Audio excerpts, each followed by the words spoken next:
Hello guys. सो दोस्तों, आज हम बात करेंगे बैच ऑपरेटिंग सिस्टम के बारे में। हमने जो है वो ऑपरेटिंग सिस्टम से रिलेटेड जो बेसिक इंफॉर्मेशन की वीडियो है वो हमने ऑलरेडी अपलोड कर दी है चैनल पे।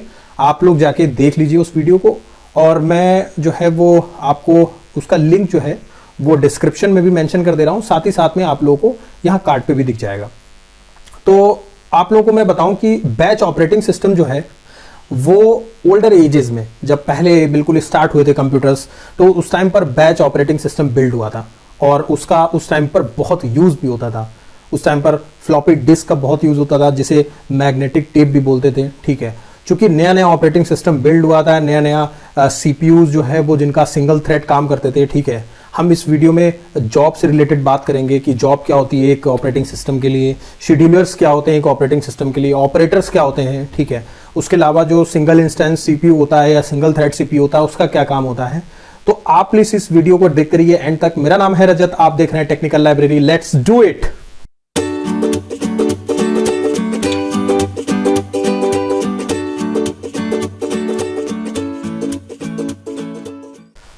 तो दोस्तों, अगर बैच ऑपरेटिंग सिस्टम की हम बात करें तो बेसिकली अगर बड़ा बड़ा हम समझें पार्ट, तो जब हम किसी भी एक काम को करने के लिए किसी भी एक हमारा जो टास्क होता है उसको करने के लिए हम सीपीयू को या कंप्यूटर को बोलते हैं, तो वो उसके लिए जो है वो जॉब होती है। ठीक है, वो इसके लिए एक वर्क होता है जो उसे जॉब असाइन की जाती है। उसका काम होता है उस जॉब के अगेंस्ट में जो है वो उसको रिस्पॉन्स जनरेट करना है। ठीक है, फिर बात आती है बीच में शेड्यूलर्स की। ठीक है, कि आखिर फिर जो जॉब किस जॉब को पहले करना है, किस जॉब को पहले नहीं करना है, ये काम होता है शेड्यूलर का। तो शेड्यूलर्स जो है उनका बड़ा मेन रोल रहता है एक सीपीयू की परफॉर्मेंस को मैनेज करने में। अच्छा, स्टार्टिंग में क्या था कि जब बैच ऑपरेटिंग सिस्टम जिस समय लॉन्च हुआ था उस टाइम पे सिंगल थ्रेडेड जो है वो सिंगल टास्किंग जो है यूजर्स मतलब अपना एक इंडिविजुअल टास्क देते थे, इंडिविजुअल जॉब देते थे और वो परफॉर्म करते थे।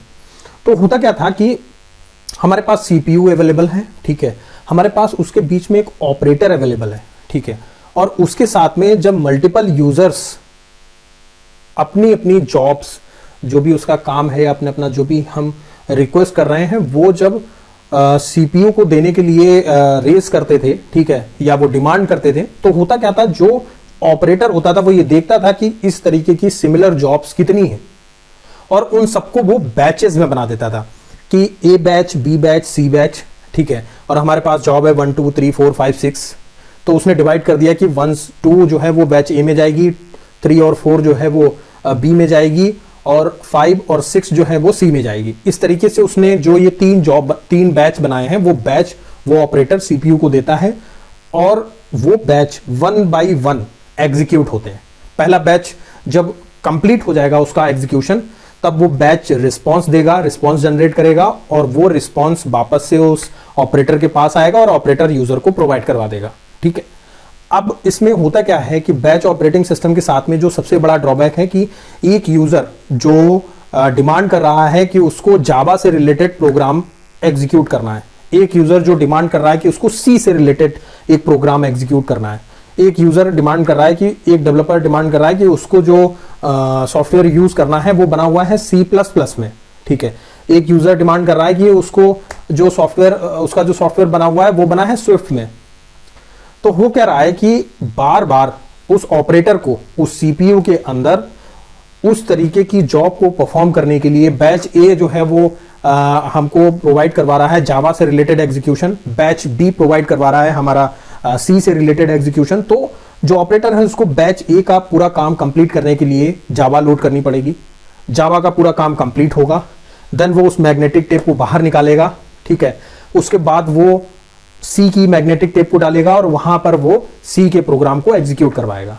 हुआ क्या कि जब वो उस मैग्नेटिक टेप को निकाल रहा है और दूसरी डाल रहा है, तो उस केस में सीपीयू आइडियल बैठा हुआ है, उसको उतनी एनर्जी मिल रही है, उसको इतनी सारी चीजें उसके पास अवेलेबल हैं, उस रूम में एसी चल रहा है, उस रूम में इलेक्ट्रिसिटी कंज्यूम हो रही है, बट वो आइडियल बैठा हुआ है, उसको कोई काम नहीं है उस टाइम पे। उसके अलावा जितना टाइम उस पर्टिकुलर काम को चेंज करने में लगेगा वो सीपीयू का आइडियल टाइम होगा। ठीक है, अब सीपीयू आइडियल बैठा हुआ है जबकि उसका काम है उन सारी जॉब को एग्जीक्यूट करना और जो दूसरा यूजर है, जो बैच ए के जॉब्स हैं वो एग्जीक्यूशन में है, बैच बी के जॉब्स वेटिंग में है, और जब ये चेंजेस हो रहे हैं उस टाइम पे उनका टाइम खराब हो रहा है। तो बेसिकली ये एक ड्रॉबैक निकल के आया बैच ऑपरेटिंग सिस्टम के साथ में, ठीक है। उसके बाद इस ऑपरेटिंग सिस्टम को जो है वो पहले जो है ओल्डर डेज में यूज करते थे, बट उसका फिर एक नया वर्जन आया। उसमें जो है आपको ये ऑप्शन दे दिया गया कि आप शेड्यूल कर सकते हैं कि आपको पहला बैच कौन सा एग्जीक्यूट करना है, ठीक है। और उसके बाद उसमें शेड्यूलिंग का एक ऑप्शन आ गया कि आप जो है अपना टाइमर सेट कर लीजिए कि आपको इतने टाइम के बाद सी वाली जॉब पहले एग्जीक्यूट करनी है रेदर देन बी। ये फीचर दे दिया गया, बट फिर भी जो एक यूजर एक्सपीरियंस है वो, तो गाइस मुझे उम्मीद है कि बैच ऑपरेटिंग सिस्टम से रिलेटेड जो वीडियो है वो आपको समझ में आई होगी। बैच ऑपरेटिंग सिस्टम के बाद एक नया ऑपरेटिंग सिस्टम लॉन्च हुआ जिसे टाइम शेयरिंग या मल्टीटास्किंग ऑपरेटिंग सिस्टम कहा गया उसके बाद, और वो एक बहुत बड़ा चेंज था, ठीक है, जिसके बाद मार्केट में जो यूजर्स हैं, एंड यूजर्स हैं, वो उसको इजीली ऑपरेट कर पाए, ठीक है। तो इससे रिलेटेड जो वीडियो है वो आपको जल्द ही मिल जाएगी, ठीक है। सो मुझे उम्मीद है कि आपको बैच ऑपरेटिंग सिस्टम से रिलेटेड जो भी डाउट्स हैं वो क्लियर हो गए होंगे। कई सारे यूजर्स, कई सारे जो सब्सक्राइबर्स हैं वो MCA कर रहे हैं, BCA कर रहे हैं, कुछ BTech कर रहे हैं स्टार्टिंग, जिनका फर्स्ट ईयर है, ठीक है, और उसके अलावा कई सारे लोग डिप्लोमा कर रहे हैं अलग अलग तरीके के। तो उनको ये बैच ऑपरेटिंग सिस्टम से रिलेटेड वीडियो जो है मुझे उम्मीद है कि पूरी तरीके से समझ में आ गई होगी। और अगर आप लोगों को कोई भी डाउट हो, ठीक है, या आपको लोग लगता है कि कुछ एक पार्ट एक्सप्लेन करना है डिटेल में, तो आप लोग प्लीज कमेंट में उस चीज को मेंशन कीजिए। और प्लीज बैच ऑपरेटिंग सिस्टम या और भी सारी वीडियोज जो मैंने बनाई हुई है आप प्लीज अपने फ्रेंड्स को या दोस्तों को शेयर कीजिए, ठीक है, जिससे कि वो लोग भी अवेयर हो पाए इन सब चीजों से रिलेटेड। और बाकी आप लोग इस चैनल को सब्सक्राइब भी कर दीजिए, ठीक है। और थैंक यू सो मच।